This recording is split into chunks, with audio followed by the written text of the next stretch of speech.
Don in London, hello, and time now, 9:45 in the morning, March 15th, 2009. My video is all about recovery from addiction to either substance or behaviour.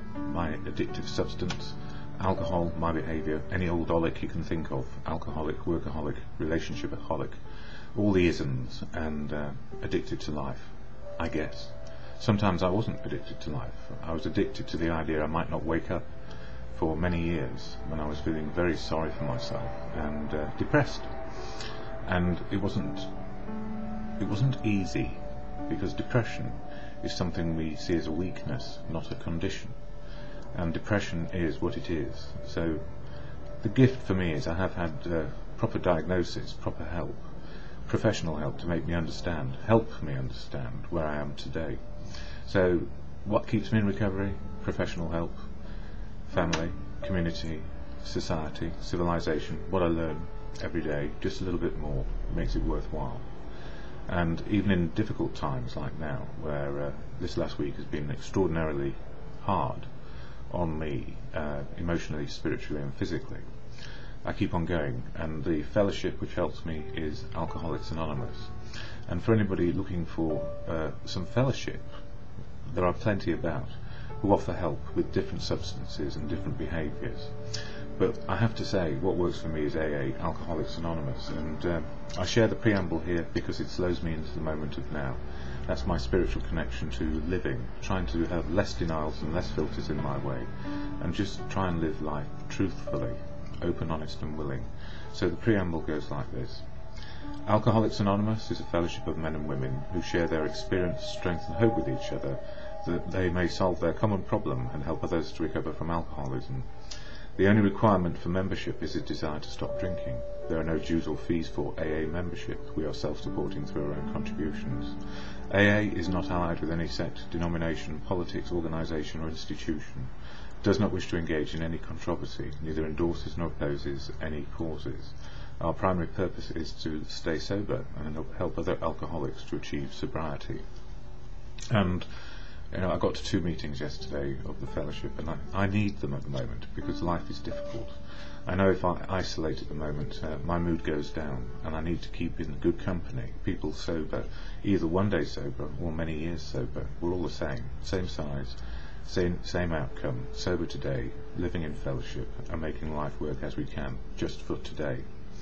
And thank you too for the support from people sending emails and messages, and it helps, it does help. And also criticism helps too, and 1 or 2 critical remarks about traditions that keep the fellowship safe.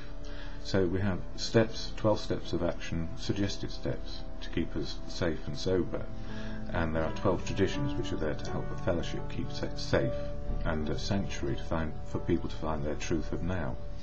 And 2 or 3 traditions, the first 2 or 3s.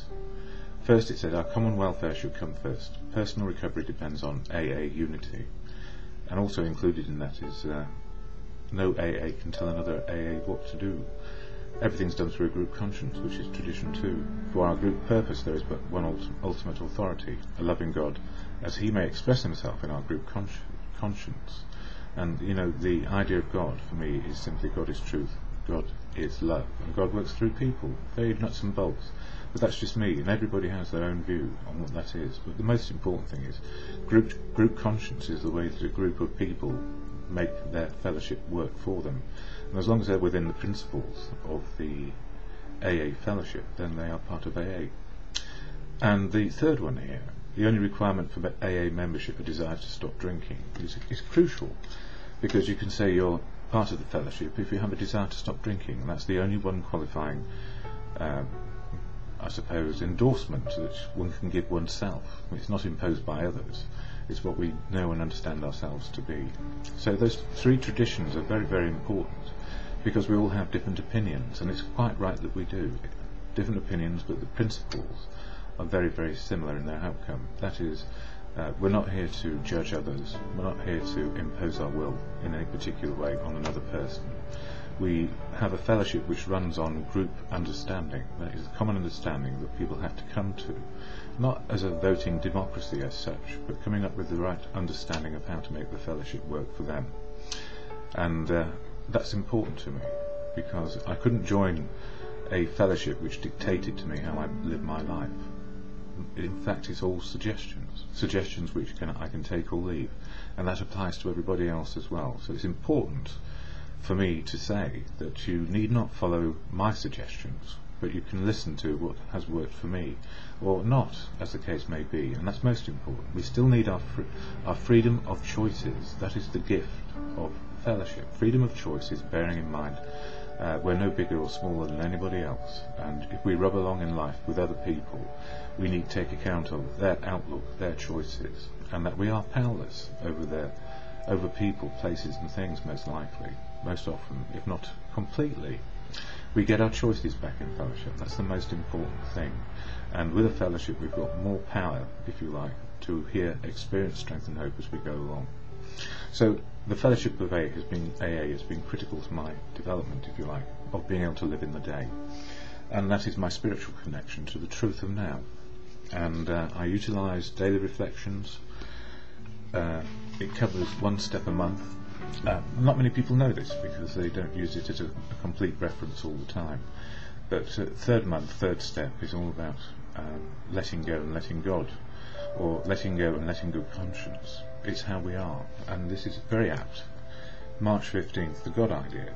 When we saw others solve their problems by a simple reliance upon the spirit of the universe, we had to stop doubting the power of God. Our ideas did not work, but the God idea did. Like a blind man gradually being restored to sight, I slowly groped my way to the third step, having realized that only a power greater than myself could rescue me from the hopeless abyss I was in. I knew that this was a power that I had to grasp, and that it would be my anchor in the midst of a sea of woes. Even though my faith at the time was minuscule, it was big enough to make me see that it was time for me to discard my reliance on my prideful ego and replace it with the steadying strength that could only come from a power far greater than myself. And, whatever the God idea is for you, it's not for me to challenge it. And, it's absolutely important that a person has an understanding of their own higher power. And although mine, is a power greater than me, other people's ideas, their outlook, their experience, strength and hope, their wisdom, it's all there for me to dig into and be a part of, and then I learn my own wisdom and how my life can work on a daily basis. That's the real gift, is to make our choices in connection with the rest of humanity. And the rest of humanity, that is a higher power, greater power than me, and the universal power. I don't know if I'm an atheist, agnostic or God believer, but the preface behind that, the God idea. God is truth, God is love, and God works through people. That's fine. Keeps me on the sober path, and I wouldn't want to undermine anybody else's idea. Coming on to As Bill Sees It, another one which I use every day if I can. I read it, but I don't often use it here. It says, "Live serenely," page 48. When a drunk has a terrific hangover because he drank heavily yesterday, he cannot live well today. But there is another kind of hangover which we all experience whether we are drinking or not. That is the emotional hangover, the direct result of yesterday's and sometimes today's excesses of negative emotion, anger, fear, jealousy and the like. If we would live serenely today and tomorrow, we certainly need to eliminate these hangovers. This doesn't mean we need to wander morbidly around in the past. It requires an admission and correction of errors now. And for me, the errors now in all of that, they are there. If you, I don't know. See, the premise is there that if we live in the past, we will keep on repeating and creating it. But if we can get to the present day when we can make life work, and for me today life feels a little bit better than yesterday, when I was at sea, my memory was all over the place, amnesia. And that's to do with changes in my regime, so I need to be careful. But if I say to myself, God, grant me the serenity to accept the things I cannot change, courage to change the things I can, and the wisdom to know the difference, I know I have a bit of a better chance just for today.